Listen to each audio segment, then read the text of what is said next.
Boa noite, pessoal.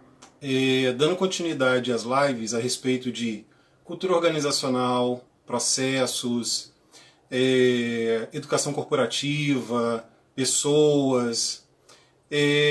Vou estar trazendo aqui hoje um grande amigo, Carlos Simões, que tem aí 10 anos de experiência em educação corporativa. Nas nossas conversas, a gente sempre tinha essa vontade de falar sobre isso, de comentar o quanto isso é importante para as organizações, o quanto isso é importante para o bom andamento do trabalho, né? Isso seja numa organização de saúde, seja numa organização que não seja de saúde, mas vamos estar aqui comentando algumas questões relacionadas à área da saúde, principalmente por conta da minha experiência, e ele trazendo para a gente várias outras questões aí, já morou em São Paulo, já atuou nessa área também em outros estados. Então vou chamar ele aqui para a gente dar continuidade no nosso papo.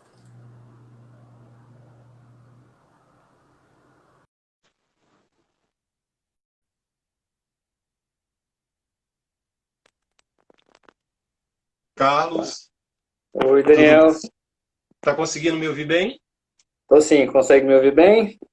Sim. Tô dando uns Então, ajustes aqui. ficou legal? Pô, melhorou. Tá. Comecei aqui agora comentando alguma coisa rapidinho, falando sobre os pontos que a gente vai comentar hoje, né? Sobre padronização de processos, endomarketing, cultura Uhum, organizacional, cultura organizacional, e a importância que se tem de padronização dos processos sem a gente perder a humanidade dos funcionários, né? Dos sim, colaboradores, né? é o E aí eu principal, queria que você apresentasse um pouquinho aí para a gente. claro. Primeiramente, obrigado pelo convite, Daniel, para participar dessa live aqui, trazer um pouquinho aí do conhecimento, ainda da pouca experiência, né? Por mais que é 10 anos, mas ainda é pouco tempo, de experiência aí na área. Sou formado em transporte aéreo, é uma área da engenharia aeronáutica que trabalha com gestão. E desde então sempre trabalhei com treinamento, né? E treinamento em escolas de aviação, né? Passei pelas linhas aéreas, TAM, dei uma pulada no marketing pelo jornal Estadão e depois eu virei gestor na Movida Locadora de Carros, trabalhando também com treinamento, né, organizacional, cuidando do treinamento, desenvolvimento dos líderes, de toda a equipe operacional também. E depois eu vim para o Goiás, né? E hoje eu trabalho aqui no grupo Mega Moda, que é shopping atacadista, e hoje eu sou do Uhum. marketing do shopping também. Também sempre trabalhando nessa parte de planejamento. E eu vim com uma bagagem muito forte na parte de processos, porque na Movida a gente tinha os pilares, que era processos, treinamentos e comunicação interna. Então eram os três pilares que a gente tinha dentro da mesma área. Então a gente desenvolvia processos, ministrava treinamentos e fazia toda a parte da comunicação interna da empresa, né? Que a Movida hoje é o grupo da JSL, né? Que é a Júlio Simões Logística. Então é desse Uhum. grupo. Então é bem bacana essa parte de desenvolvimento e o formato da operação da empresa, né? Eu até brinco, cada empresa entende o melhor formato de operação e aplica ela dentro do seu segmento. Então, eu vim dessa experiência, sou professor também, tá? Dei aula em universidades e também já por estado aqui em Goiás, de matemática. E hoje eu estou trabalhando com marketing. Tenho uma especialização em tecnologias educacionais e também tenho outra especialização em neurociência e aprendizagem, para poder melhorar o desenvolvimento aí da equipe, dos gestores, com treinamentos. Estuda pouco você, hein? Um pouquinho. Bom, então esse bate-papo ele iniciou principalmente porque a gente começou a conversar a respeito de processos no hospital, de clínicas, né? Sim. E você me trouxe uma situação de experiência própria enquanto cliente, né? Que te despertou isso. Uhum. Fala pra... Exatamente. A parte de processos, né, quando a gente estava batendo um papo sobre isso, eu como cliente, eu tenho uma visão. É fundamental quando você vai num hospital particular, quando você vai num hospital público. São gestões diferentes, processos diferentes, perfis até de colaboradores diferentes. Tudo bem, a gente tem os médicos, temos os técnicos de enfermagem, os enfermeiros. Os profissionais, por mais que sejam de base operacional, vamos dizer assim, eles são iguais, independente do hospital, se é público ou privado. Mas a parte de atendimento administrativo é notável a diferença de perfis comportamentais e até de trabalho mesmo, né? E eu vejo como eu fui cliente de ambos, eu posso fazer essa comparação, Uhum. a diferença entre a parte de padronização de atendimento, a parte na segurança da operação, mesmo, eu estou atendendo um cliente, tudo bem, mas eu trabalho num hospital. Quais são os processos de segurança que esse hospital me passa? Quais são o perfil de treinamento que esse hospital me passa, né? Qual é a postura Uhum. correta de eu sentar a cadeira? Eu fico 8 horas sentado. Será que eu estou com a postura certa? Isso envolve a parte de segurança de trabalho, que às vezes no hospital privado é muito mais bem trabalhado que no hospital público, numa rede pública de saúde. Então a gente acaba tendo essas visões quando a gente já trabalha na área, a gente passa a ter essas visões mais analíticas, né, do perfil comportamental de cada um assim durante o atendimento. Eu achei interessante quando a gente estava conversando, e aí quando você me falou da sua experiência que você teve nas companhias aéreas, né? Uhum, A atitude que os colaboradores possuem dentro da empresa, quando isso está padronizado, mas não robotizado, você exato. consegue identificar a empresa pela forma como o colaborador dá uma informação, como ele se Uhum. comporta no atendimento, na recepção, como ele atende o cliente. Eu achei isso muito interessante, porque isso ainda é um caminho a trilhar aqui, pelo menos na área pública, que é onde eu estou atuando. Uhum. Sim, é o que eu sempre falo. Para atender bem, não precisa nem de treinamento. Eu acho que é algo que está está Sim. enraizado na pessoa, né? Mas para ter o meu padrão de atendimento, o padrão que a empresa busca, eu preciso treinar e desenvolver esses colaboradores. Só que existe uma pequena diferença. Antes, você puxa aí 10 anos atrás, lá no início da minha carreira, se bombear, você era atendido quando uma empresa tinha um padrão, era extremamente robotizado. Você pode Uhum. pegar aí, eu vou usar um exemplo da TAM, hoje é a Latam. Se eu pegar o exemplo dela 10 anos atrás, há 10 anos atrás, ela foi uma das empresas de melhor atendimento, de melhor padronização, né? Era de classe A, ela tinha esse perfil, mas era robotizado. Era aquele atendimento mecânico. Olá, bom dia, senhor, tudo bem? Para onde você vai? Era um atendimento mecânico, não tinha humanização. Depois passou a surgir outras companhias aéreas, né, as famosas low cost low fare, né, voos baratos, né, vamos resumindo assim a sigla, e entrou a Gol no mercado e depois veio a Azul logo em seguida com outro perfil, né, de somente low fare, né, um low cost, né, não é um avião lotado e sim ter um conforto e ao mesmo tempo ter ofertas baratas e com um perfil diferente de atendimento, né? Eu vou ter meu padrão de atendimento, eu vou ter meus padrões de processo, mas eu entendo que eu sou uma pessoa e trabalho com pessoas. Eu preciso daquela emoção no atendimento, eu preciso daquela humanização no atendimento, né? Uhum. Igual tem um senhorzinho vindo com a bagagem, não vou esperar ele chegar no meu guichê. Levanto, vou lá, cumprimento ele, ajudo ele a carregar a bagagem. Isso é humanização. E isso faz toda a diferença, não só na companhia aérea, mas em qualquer empresa hoje que trabalha com o público, com atendimento ao cliente, né? As pessoas têm que entender que a padronização de perfil como empresa, além da parte visual, né, da marca e tudo mais, cores, eu preciso da humanização no meu colaborador. Se eu não, se, o humanizar, a gente já espera que o colaborador tenha, mas eu É. acho que a melhor coisa que tem é os analistas de treinamento, né, o pessoal que cuida de treinamento, desenvolver essa equipe e deixá-la humanizada. Eu acho que todo mundo que trabalha com treinamento tem esse dever, sabe, de deixar mais humanizado. Eu acho que é esse salzinho que falta assim no tempero assim de muitas empresas que trabalham com atendimento. É. E assim, eu percebo, não falando só da empresa onde eu estou, mas vamos falar das organizações sociais, todas como um todo, né, Uhum, que atuam aqui nos hospitais. Então, são organizações sociais, são instituições privadas contratadas pelo governo para tomar conta desses hospitais, fazer a gestão deles.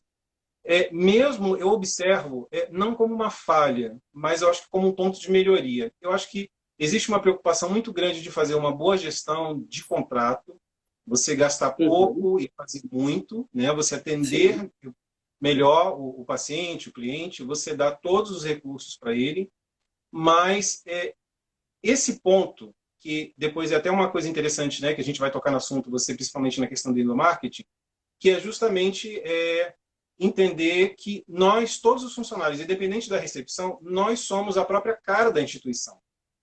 Né? Então, Exatamente. a forma como a gente se comporta dentro dessa empresa, cada um vai ter o seu jeito de se comportar, mas é preciso ter um ponto em comum com todas as pessoas. E eu ainda sinto que está numa gestão não solta, mas numa gestão onde cada um cria o seu próprio perfil para chegar no fim. Uhum. Isso que você falou é extremamente importante, porque eu lembro do David Neeleman, o fundador da Azul, ele falava uma coisa que realmente eu levei isso para a vida.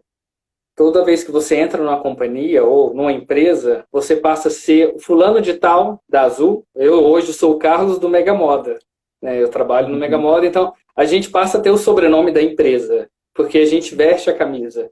Então as pessoas têm que ter essa noção e essa ciência que se ela veste a camisa da empresa, ela já assume o sobrenome da empresa. Então ela tem que ter um perfil perante a parte postural dela durante o trabalho, que aquilo ali é o que ela representa. Ela não é. Quando eu estou trabalhando, eu sou o Carlos da Mega Moda. Tudo que eu Sim. ajo, faço perante os meus clientes lá no shopping, ou minha gestão, ou até os colaboradores, reflete no Mega Moda. Né? Então as pessoas também têm que ter essa ciência. Porque não adianta uma empresa investir em processos, investir em treinamentos, investir em identidade visual, sendo que as pessoas que estão lá trabalhando são as pessoas erradas nos cargos errados. Então, por isso que também tem que ter os perfis certos. Eu acho que quando você chega com um nível de profissionalismo na sua área, você entende que aquilo não é para você, você senta, conversa com o seu gestor, se der para mudar bem, se não, busca outro caminho. Não adianta ficar lá fazendo birra, trabalhando de cara fechada. Não é sadio para você, para a sua saúde e muito menos para a empresa. Ela não vai atingir o resultado que ela espera de você. Então, acho que tem que sempre mensurar nisso daí. Uhum. E a gente começando já o nosso papo assim bem mais, vamos dizer, mais prático, mais aprofundado, né?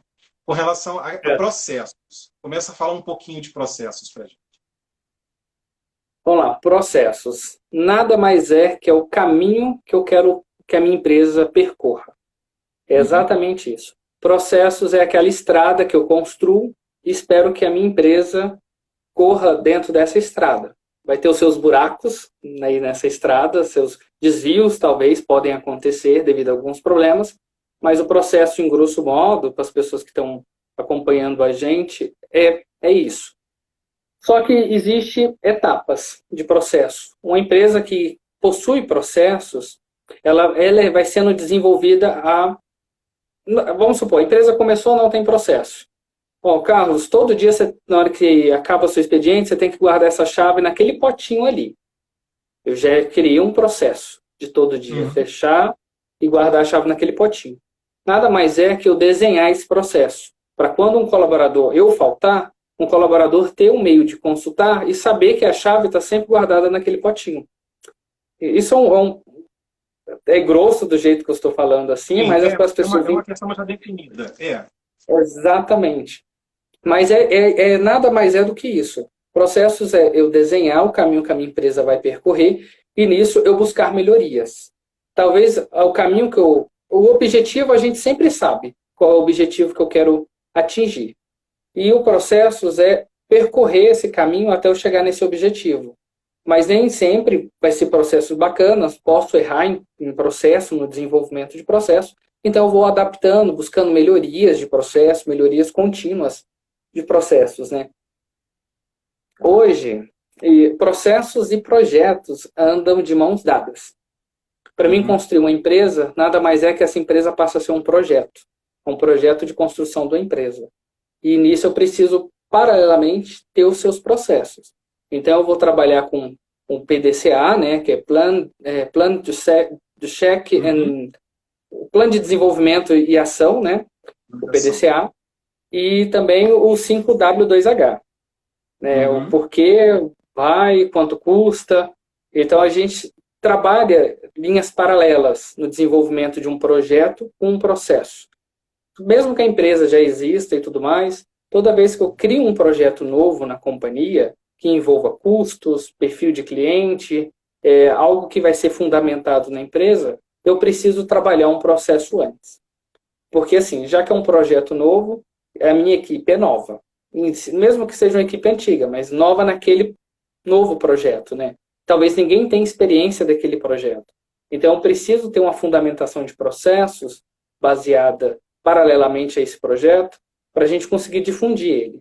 Então, são coisas que andam sempre de mãos dadas. Eu até falo assim, projetos e processos andam de mãos dadas. As pessoas têm que entender isso. Na área hospitalar, isso acaba ficando muito a cargo do pessoal da qualidade, né? Para você que não tem uma vivência ainda muito grande dentro da instituição hospital, isso fica muito a cargo da qualidade, né? Essas ferramentas, né? O 5W2H, e enfim. E a gente percebe, isso até numa outra live, eu havia comentado isso com um amigo que passa mais ou menos uma situação dessa no Rio de Janeiro, a gente sente uma dificuldade do engajamento das pessoas em receber esses processos e os projetos por conta de duas questões. Ou eles não estão sabendo passar e engajar, porque quando você fala processos, você fala em padrões, as pessoas já assusta. Dá aquela ideia que tá querendo me padronizar, tá querendo me robotizar, eu não quero, eu quero trabalhar de qualquer maneira. E existe também a questão do próprio colaborador mesmo já ter essa resistência eu faço desse jeito e sempre deu certo, por que eu tenho que padronizar esse tipo de coisa? O que você acha disso? Assim, você que teve uma experiência grande fora do hospital. Eu acho que o primeiro passo para um processo ele ser bem difundido ou novos processos, acho que quando uma empresa já existe uma equipe e aí depois que surge o departamento de processos, o melhor caminho são dois. Comunicação interna, avisando. Eu acho que a comunicação interna vem até depois, desculpa. Eu acho que o primeiro caminho tenho certeza, o primeiro caminho é o treinamento, mostrar para essas pessoas a importância desses novos processos, o porquê desses processos, os benefícios desses processos e também todo processo ele tem um lado bom e também tem um lado que pode ser prejudicial. Às vezes para a empresa não tenha nada prejudicial para a empresa, mas talvez para um colaborador X pode ser prejudicial. Às vezes, vamos supor, eu coloco um processo de padronização de mesas, mas só que é uma mesa que só dá para escrever do lado direito. E às vezes na hora que desenvolveu esse processo, não pensou num colaborador que pode escrever com a mão esquerda. Então é prejudicial para esse colaborador. Então por isso que a importância do treinamento. Porque quando eu estou treinando a minha equipe, treinando os colaboradores, eu vou entender as falhas desse processo. Durante o bate-papo, essas pessoas que estão do lado de fora, que não ajudaram a desenvolver, elas já estão na vivência e falam, olha, eu tenho um adendo, nesse ponto aí do processo, acho que não vai dar certo, porque as pessoas se aproximam muito do meu balcão. Então, vai acabar vendo ali o dinheiro do caixa, um exemplo assim. Então, são vivências que as pessoas têm que trazem para o treinamento e, em cima desse treinamento, a gente se adapta ao processo. E se caso não precisar nenhuma adaptação no processo, entende qual vai ser a dificuldade da equipe na execução daquele processo. Também o analista de treinamento, a pessoa que trabalha com treinamento, ele tem que entender qual que vai ser a dificuldade da equipe naquele processo. Porque em cima daquilo eu vou desenvolver um segundo treinamento à equipe baseado somente naquela dificuldade. Então, o primeiro passo, sem dúvida nenhuma, é o treinamento, é o desenvolvimento das pessoas e é um desenvolvimento de mão dupla. Não é eu empurrar o processo para a equipe, e sim eu apresentar o processo, desenvolver a equipe e escutar da equipe. Porque a equipe que está ali na linha de frente é ela que vai me trazer aquele resultado do processo. Muita gente que já está atenada, que já está um bom tempo atuando, na hora ela vai bater o pé. Olha, não vai funcionar. Então, é importância essa via dupla, porque aí a gente vai desenvolvendo, vai modificando, e é aí que vem o principal ponto-chave que as empresas esquecem, que é a melhoria contínua de processos. E a melhoria contínua de processos só é dada através de treinamentos, através de análises também. Então, as pessoas acham que é só análise. O número está lindo, o número está lindo, o número está lindo. Tá, mas o número está lindo, mas eu olho lá no Reclame Aqui, o índice de reclamação de atendimento na minha empresa está alto. Por quê? Então, será que alguma coisa tem a ver com o processo? Ou é falta de treinamento da minha equipe? O que está acontecendo? Então, em cima dessas análises também, eu consigo basear os meus treinamentos. Então, o primeiro ponto-chave é esse, treinar, desenvolver. E o segundo ponto-chave, nada mais é que a comunicação interna, né? Tem empresa que chama de comunicação interna, tem empresa que é endomarketing, enfim. Independente do formato da operação da empresa, tem empresa que a comunicação interna é do RH. Na Movida, por exemplo, a comunicação interna tinha do RH, da JSL, que mandava para todo o grupo, e tinha a comunicação interna da Movida, que trabalhava diretamente com os colaboradores da Movida, que era dentro da operações. Não respondia para o RH, respondia para... Era a minha equipe, treinamento, processos e comunicação interna. Então, era separado. Isso depende do formato de cada empresa. E hoje o Mega Moda, que faz parte do Grupo Novo Mundo, tem a comunicação interna da Novo Mundo e tem dentro da minha equipe ali no Mega Moda, que somos do endomarketing também. Então, toda a parte de comunicação do Mega Moda a gente comunica para a equipe. Então, o segundo pilar é esse, é a comunicação interna, que é onde vai fortalecer esses novos processos, fortalecer esses novos procedimentos, né, que está acontecendo. Então, são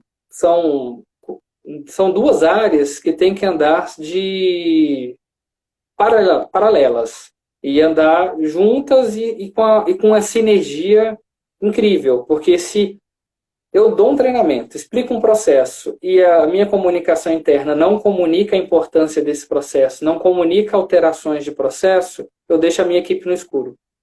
Então, são áreas que tem que ter uma sinergia boa para a empresa caminhar. Eu observo, assim, que essa área, né, o endomarketing, ou a comunicação interna, ou até mesmo quem está responsável pelos processos, ou está responsável pelos treinamentos, independente de ser o recursos humanos, vamos colocar aqui em algumas empresas é o recursos humanos que está responsável pelos treinamentos, ou pelo menos definir as datas, né? Precisa ser um pessoal, aí eu já não vou entrar no mérito de como isso deve acontecer, porque eu acho que já é um desenvolvimento da área deles. Mas é um pessoal que tem que, principalmente na área hospitalar, onde a gente lida com situações onde é mais fácil colocarem as pessoas muito para baixo, né, porque é um ambiente pesado, mesmo sendo uma maternidade, mesmo sendo... Ninguém acorda e fala, hoje eu vou tomar um chá no hospital. Né? Você vai porque você precisa resolver uma questão de saúde. Exato. Então, tem que ser um povo bem motivado. Sim. Tem que ser um povo com uma energia para cima. A empresa toda está para baixo. O pessoal da comunicação tem que ser aquele povo que, vamos lá, vamos junto. Não, peraí, deixa eu ficar junto com você. Eu ainda sinto essa questão. Sim, a parte da motivar a equipe é um pilar, né? Eu acho que a equipe tem que estar sempre motivada, tem que estar em sinergia com o departamento. Não adianta eu ter uma equipe motivada e meu gestor é para baixo. Então, se o gestor é para baixo, vai espelhar na equipe, mesmo que a equipe 100% esteja motivada. Se ele, que é o exemplo, não for motivado, a equipe toda desmotiva, desmorona. Então, é um efeito cascata. Eu acho que a motivação, tanto dentro de um hospital, principalmente que já é um clima muito pesado, tem que vir lá de cima. Eu tenho que começar do meu gerente, para o meu supervisor, para a minha equipe. Então, a motivação tem que ser cachoeira, tem que vir lá de cima. Não adianta eu querer só um colaborador estar motivado, motiva a equipe inteira e aquilo não sobe. Motivação não sobe. Motivação... Fazer um monte de coisas, fazer 1000 atividades e... Exatamente. Então, a motivação tem que vir de cima para baixo. Não adianta. Pode acontecer de baixo para cima? Pode. Mas o correto é vir de cima para baixo, porque todo mundo se espelha no chefe, né? Eu até brinco assim, o líder nosso, a gente espelha nele ou não quer ver. É duas coisas, né? Mas a grande maioria espelha. Quando é um bom líder, a gente espelha. Sim. Então, se meu líder não... Suporte, né? Exatamente. Se meu líder não está motivado, não me dá um suporte, eu perco a minha motivação de estar ali. Aí eu viro um robô. Eu viro um E aí eu robô. tô, tipo assim, tô tendo essas ideias pra quê? Pra nada, então eu vou guardar pra mim, né? Exatamente, eu viro um robô. Ou eu passo muitas ideias, fico passando ideias e eu não tenho um retorno, sabe? Também dessas minhas ideias. Nenhum retorno de tipo, olha, as suas ideias é boa, ela serve para isso, isso e isso. Mas no atual momento não serve para a gente trabalhar nisso. Mas no segundo momento já serve para isso. Eu não tenho um feedback, que era outro ponto que eu ia entrar sobre gestão, Uhum. que é feedback, né? Hoje a gente tem muito líder, muitos gestores, né?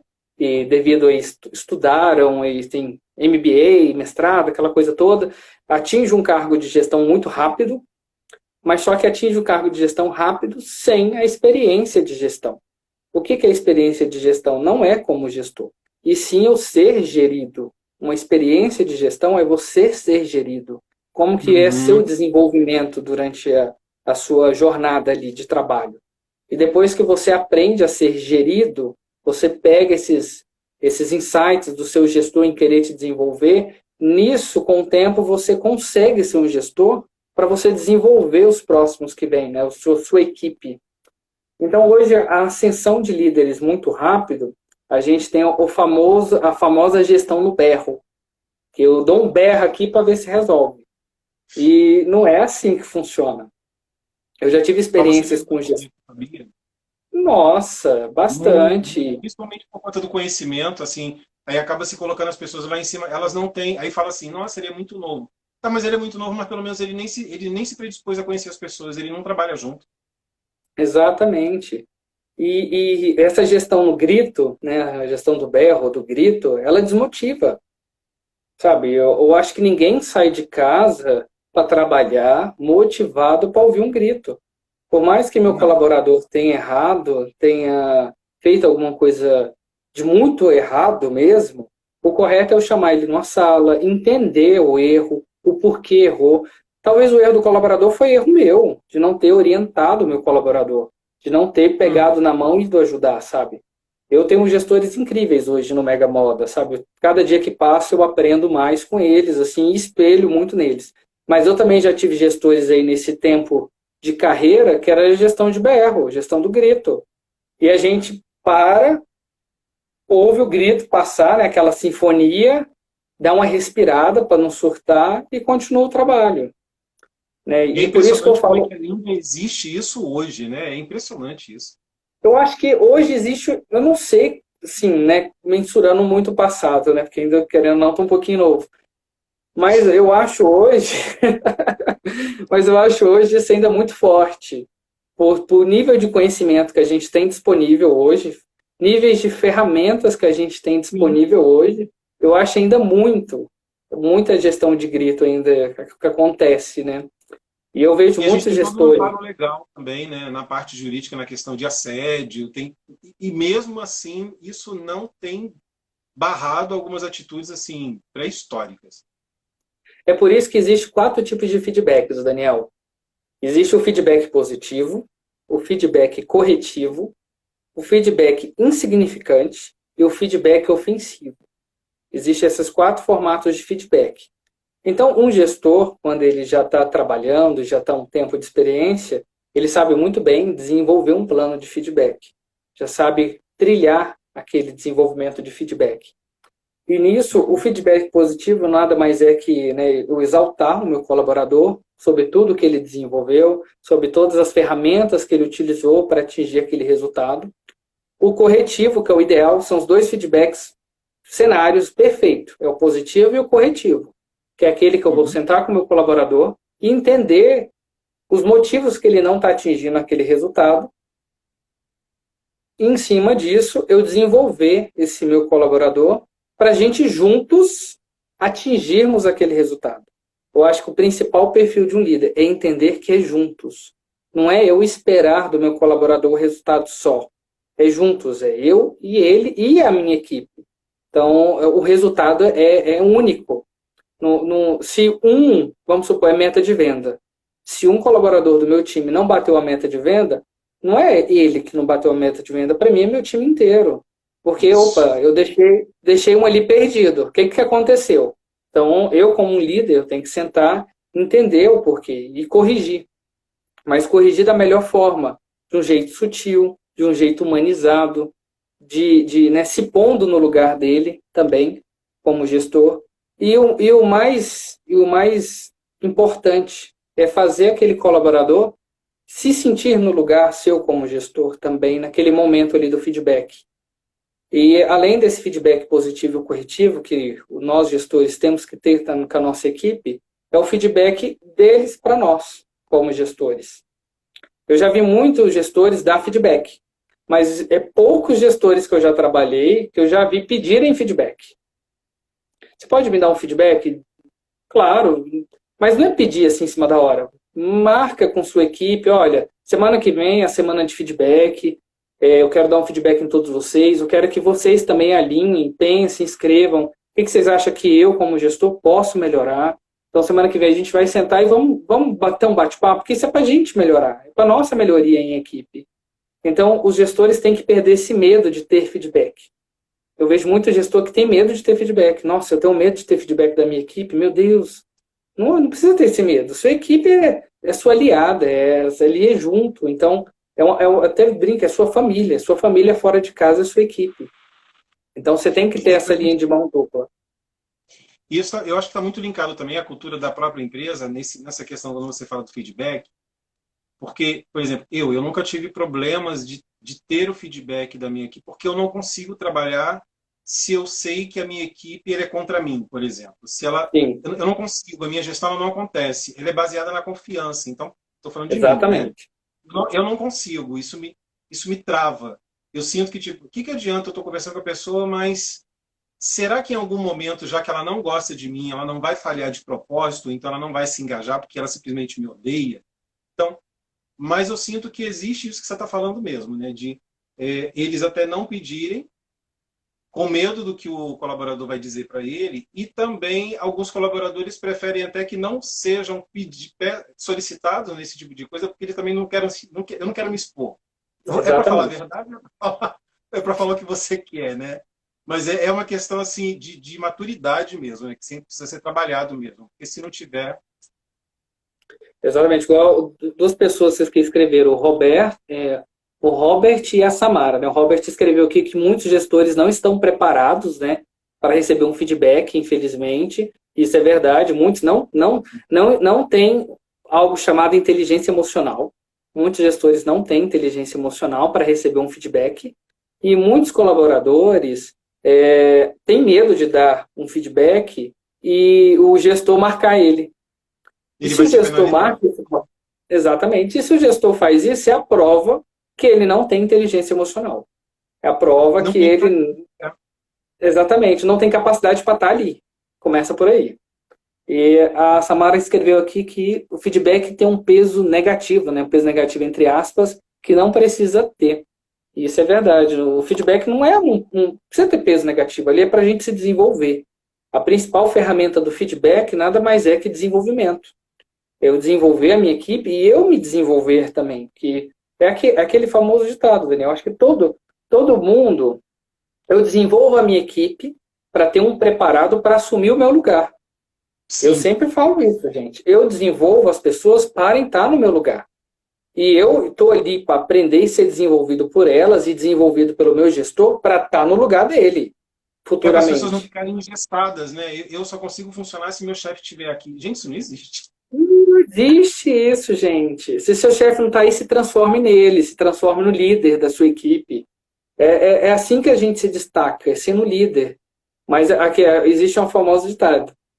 Existe uma diferença entre ser líder e uma diferença entre o desejo infantil de ter aquele poder, né? Não é porque eu sou um líder que eu sou o que manda. A última palavra é a minha. Não é assim que funciona.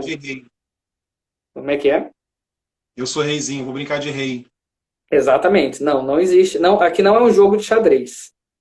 Para ninguém ser rei. Então, também tem que ter esse quebra de paradigmas, né? Eu queria também agora que você desse uma pincelada, a gente já conversou isso um pouco no início, sobre a questão de educação continuada. Queria até te contar uma coisa rapidinho. Eu vim de um grupo de hospitais do Rio de Janeiro, da área privada, que existia inclusive esse setor chamado educação continuada, mas ele Uhum. era restrito à área assistencial. O que esse setor fazia? Ele era ligado à gerência de enfermagem, ele era responsável em promover todos os cursos para a área de enfermagem, Sim. ou fisioterapia ou psicologia, mas ele é um braço da gerência de enfermagem. É só para isso não ficar nas costas do gerente. Então, tinha esse braço. A educação continuada dentro da área de saúde, só para poder te explicar, ele acaba tendo esse nome, mas ele está linkado à área assistencial. Não tem uma educação continuada, vamos dizer assim, um setor, alguma coisa assim, que seja uma educação continuada, uma coisa mais ampla, para todos Sim. os colaboradores, onde determinados assuntos são específicos para cada área, só para poder até te exemplificar como é que isso acontece dentro da área da saúde. Hoje, Uhum. esse setor de educação continuada ele foi meio que dissolvido e ficou na responsabilidade de todos os coordenadores de enfermagem, aliás, todos os coordenadores. Eles são responsáveis em fazer ou promover treinamentos para a sua própria equipe. E aí a gente reporta esses treinamentos para o departamento pessoal. Entendeu o Uhum. desdobramento? Sim. Entendi. Para ser bem sincero, é bem parecido com o da Movida. A gente também tinha dentro da área de treinamento, tinha educação continuada. Porém, ela era e-learning, né? Era EAD. E toda essa parte de treinamentos. A educação continuada, Daniel, eu acho importante dentro da empresa na parte de desenvolvimento de conhecimento dos meus colaboradores.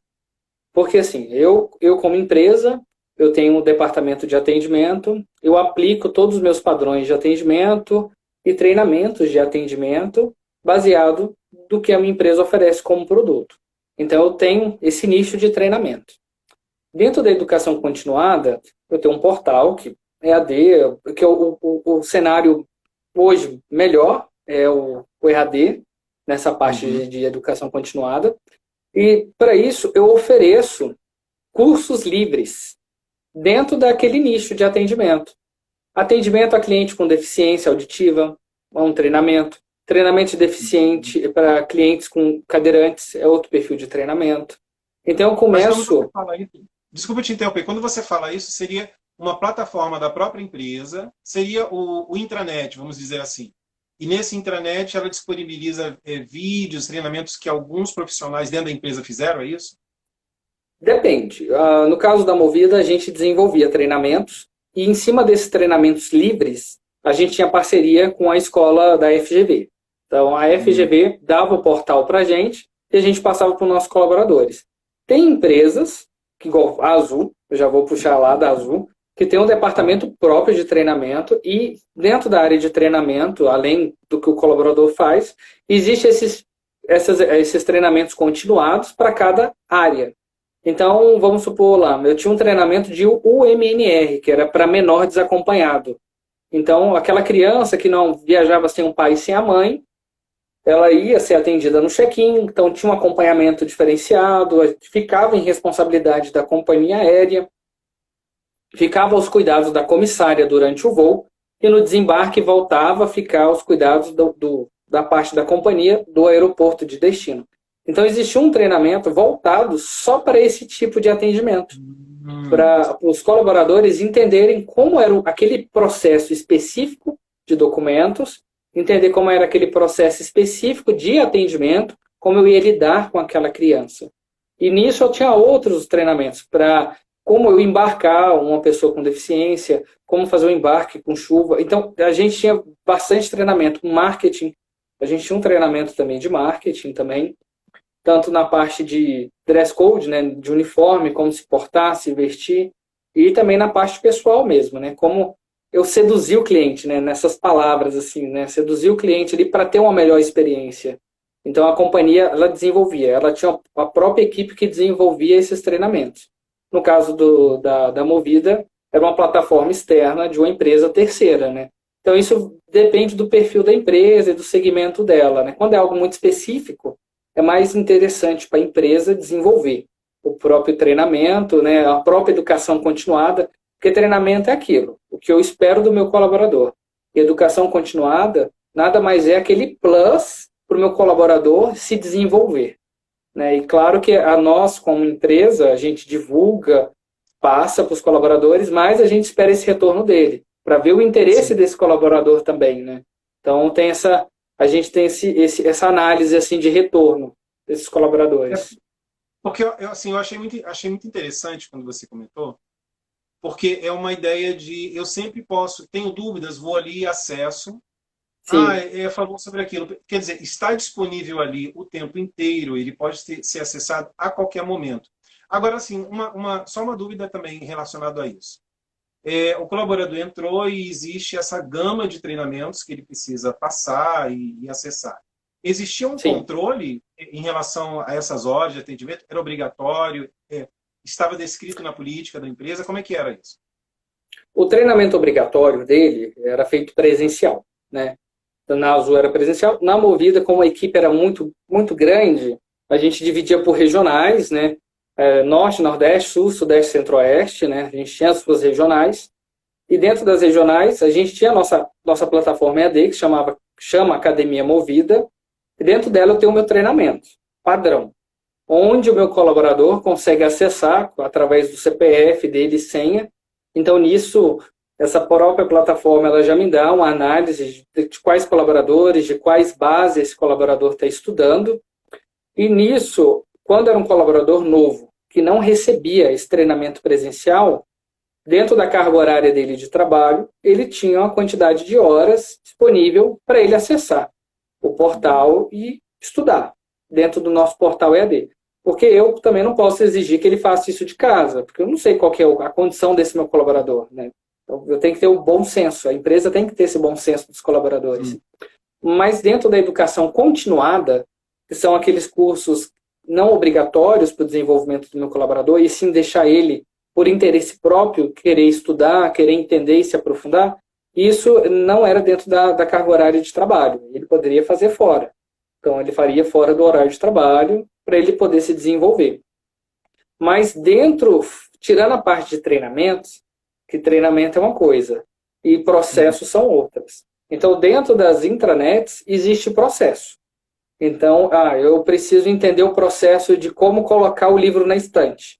Então, eu Sim. pesquisava como colocar o livro na estante e eu tinha um passo a passo de como desenvolver, como ter essa ação dentro desse processo. Não é um treinamento, e sim um procedimento interno da empresa que mostrava como que era cada detalhe de cada procedimento que ele tinha que executar para desenvolver aquele processo por inteiro.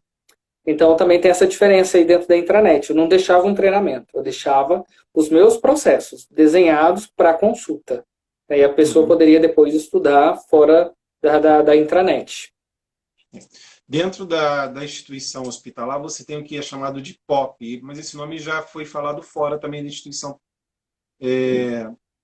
hospitalar, né? O procedimento operacional padrão. Existem os POPs Uhum. dentro do hospital também, tipo POP para curativo, POP Sim. para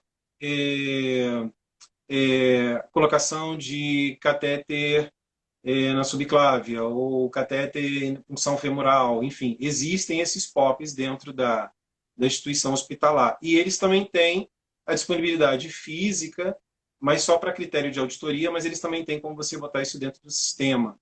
Tanto que a gente Uhum. tem uma plataforma que é da qualidade para poder ter isso e todos os gestores têm acesso.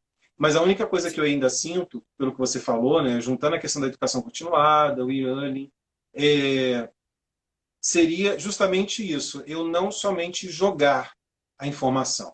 Eu só disponibilizar ela e falei, não, mas a informação está ali, é só procurar. Uhum. Como é que eu vou dizer? Não sei se eu vou dizer falta de engajamento, mas tipo, se eu faço parte do grupo de treinamento, eu preciso ter a certeza que minha equipe ou as outras equipes que eu estou disponibilizando determinadas informações, elas estão entendendo. Houve esse Sim. entendimento? Eu posso me dizer que eu estou seguro, eu estou fazendo o meu papel, eu ainda sinto que isso está engatinhando. Por isso que tem pesquisa organizacional. O departamento ele pode desenvolver uma pesquisa organizacional, né? E baseado nos seus treinamentos, baseado no desenvolvimento que ele passou para essas equipes, fazer uma pesquisa. Em cima dessa pesquisa, eu consigo analisar o meu déficit, onde eu preciso melhorar, tanto na parte de processo quanto na parte de treinamentos. Então, eu sempre falo, o melhor formato de pesquisa é aquela pesquisa que eu deixo, que eu não preciso identificar o meu colaborador. Porque o colaborador, quando ele se identifica, é cultural. Ele não vai responder o que quer por medo. Não. Infelizmente, Sim. a gente tem uma cultura no Brasil de medo, a cultura do medo. E ele não vai responder do jeito correto, que realmente é o cenário real. Então, para a gente entender a cultura organizacional, entender se os processos estão caminhando, entender se os treinamentos estão sendo efetivos, eu preciso de uma pesquisa organizacional. E essa pesquisa, vamos fazer ela. Eu faço um levantamento de quantitativo de pessoas que responderam, mas eu não preciso identificar. Nisso, eu acho que eu teria um perfil melhor de cenário, de processos e também de treinamentos, como foi difundido os treinamentos. Então, a equipe também tem que pensar em pesquisa, porque é em cima das pesquisas que eu vou analisar esses resultados de desenvolvimento. Além disso, dependendo da área, através de prática. Cliente, se for atendimento, um cliente oculto, para ver como é que a empresa está atendendo.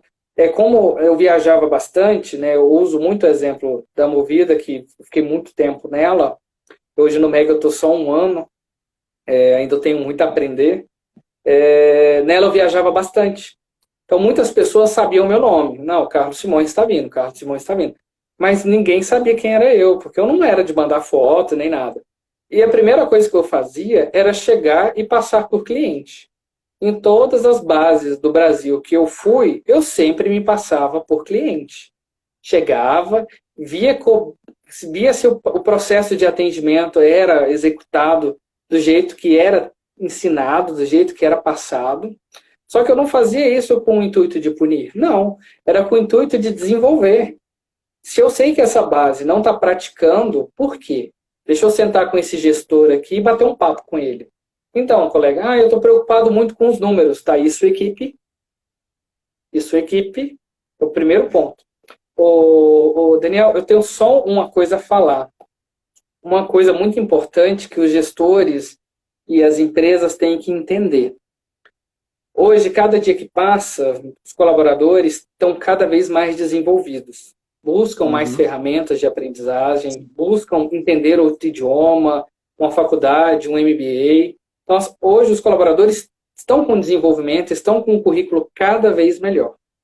Sim. Nisso, se as empresas não buscam desenvolver esses colaboradores que estão em busca de desenvolvimento constante externamente, se eu não faço isso internamente, eu vou ter um colapso muito grande dentro da empresa, que é o famoso turnover.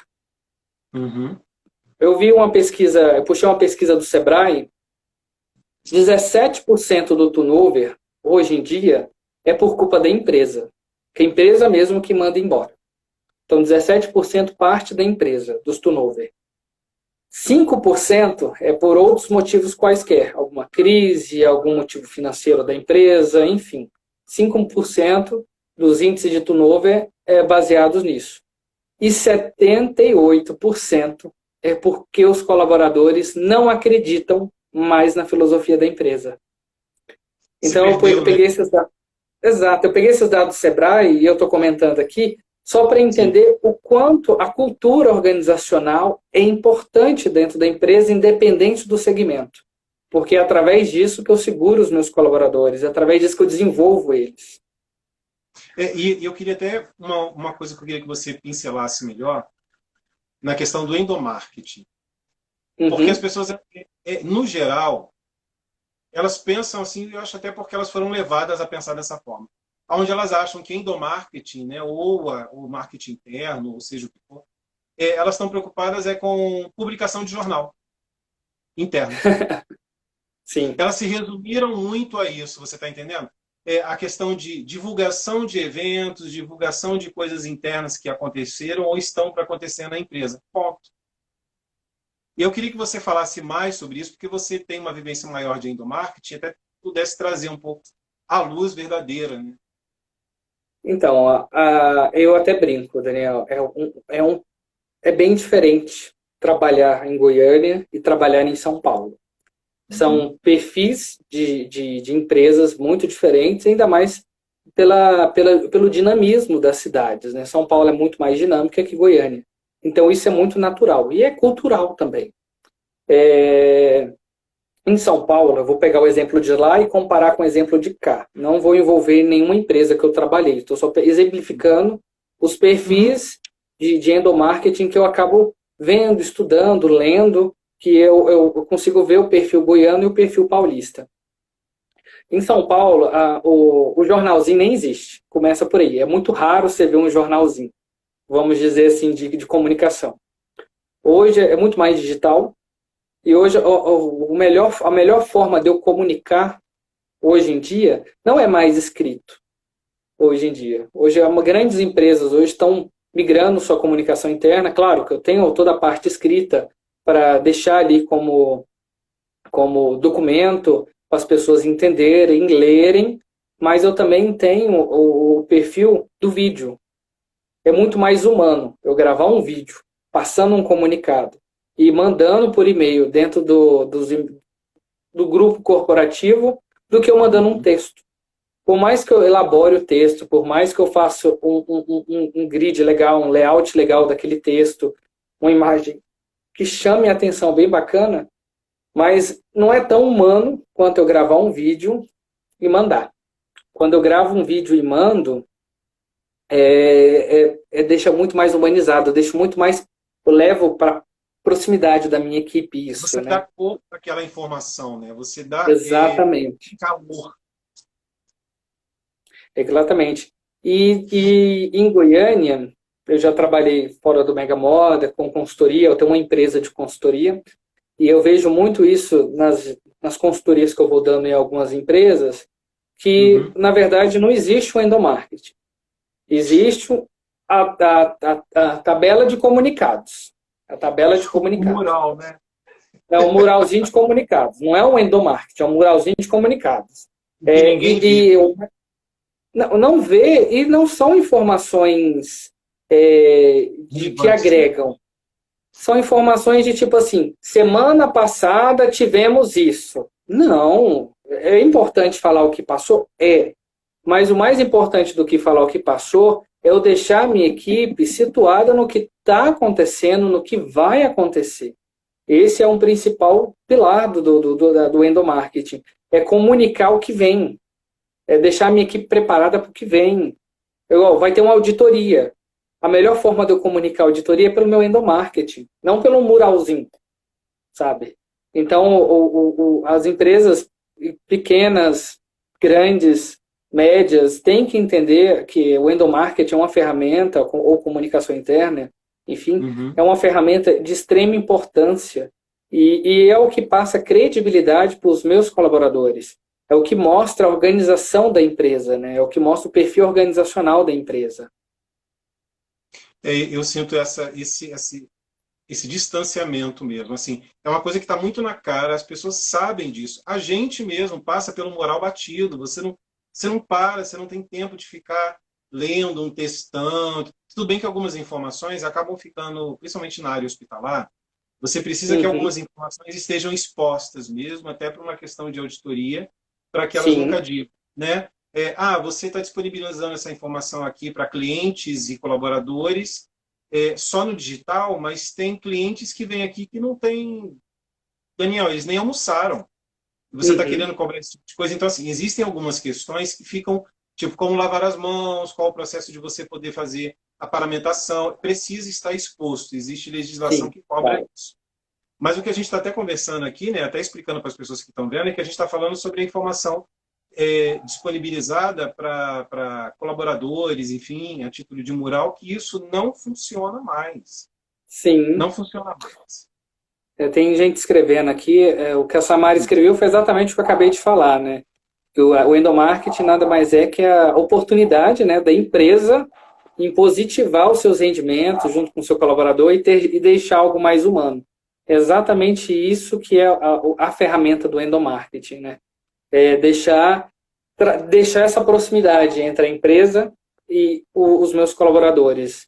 Porque um detalhe, né? O colaborador, principalmente quando é um colaborador mais operacional, ele às vezes não tem nem uma empresa muito grande, não tem nem a capacidade de conhecer o presidente da empresa, o CEO da companhia, né, o gestor principal. E às vezes o endomarketing é a ferramenta que eu levo o meu presidente da companhia a falar com esses colaboradores ali da operação ou mais linha de frente. Então, o endomarketing é uma ferramenta de extrema importância e vou frisar e vou repetir. É ela que deixa toda essa organização e deixa a parte cultural da organização bem fundamentada.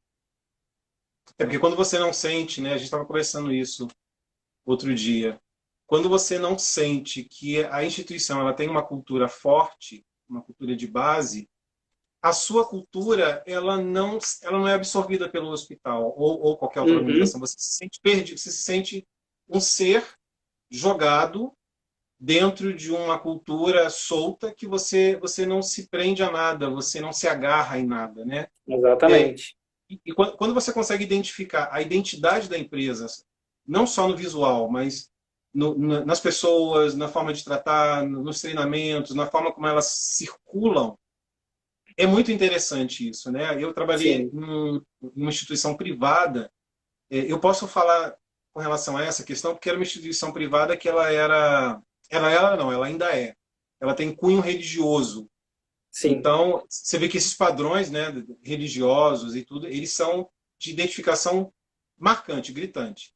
E isso fazia com que a gente chegava ao ponto de você colocar um crachá, alguma coisa, existia o lado correto do crachá. E quando você colocava do lado contrário, outros colaboradores chegavam e te davam um toque. Daniel, está do lado errado.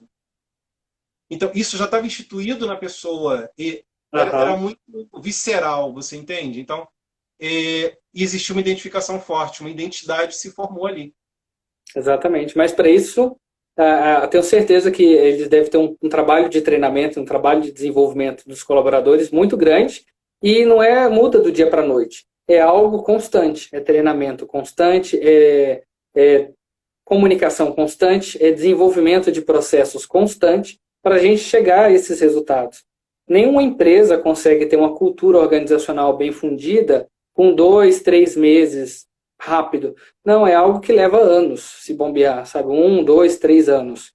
E nisso junto com o treinamento, junto com os processos, junto com o desenvolvimento dos gestores, da equipe e junto também com a comunicação interna, que é através dela que a gente difunde essa cultura organizacional.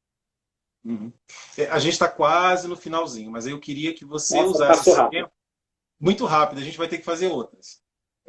Para você falar um pouco da sua empresa de consultoria na área de treinamentos e tudo mais, e também mostrando que, na verdade, como você treina pessoas, independe do rumo que você atuar. Você pode prestar esse tipo de consultoria e treinamento em qualquer área.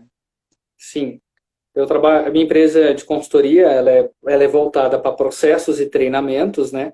Eu trabalho muito, hoje eu presto muita consultoria para universidades aqui em Goiânia e também na parte educacional do Estado, desenvolvendo processos acadêmicos. E nisso, o principal ramo do treinamento e desenvolvimento das pessoas é generalista. Eu tenho que ir conhecer a cultura da empresa, conhecer os objetivos da empresa, a missão dessa empresa. Em cima disso, a gente cria treinamentos e desenvolve eles baseado no objetivo e no caminho que a empresa pretende percorrer. Então, nesse caminho que a empresa quer percorrer, a gente também cria-se processos por esse caminho para desenvolver toda essa equipe. Então, a minha empresa ela é focada nesse desenvolvimento assim dentro de processos e treinamento. É o que eu acho perfeito. Eu vejo ainda essa separação. Consultorias entrando dentro das empresas para fazer qualquer tipo de projeto. Ele está tão preocupado em dar andamento no projeto, ele não entende nem onde ele está. Ele não sabe onde ele está. Ele não entrou na instituição. Eu acho que a primeira ferramenta que eu utilizo é a imersão. Eu tenho que me sentir parte da empresa, eu tenho que conhecer toda a parte cultural, toda a parte dos colaboradores da empresa, eu tenho que me sentir fazendo parte dessa empresa antes de eu aplicar alguma ferramenta para desenvolver os colaboradores dela. Porque eu só simplesmente chegar ali e criar o que eu acho, não é o que eu acho, é o que a empresa precisa baseado no objetivo e no caminho que ela quer percorrer. Então, tem todo um estudo também antes da gente iniciar esses processos. Carlos, muito obrigado. A gente vai estar fazendo Imagina.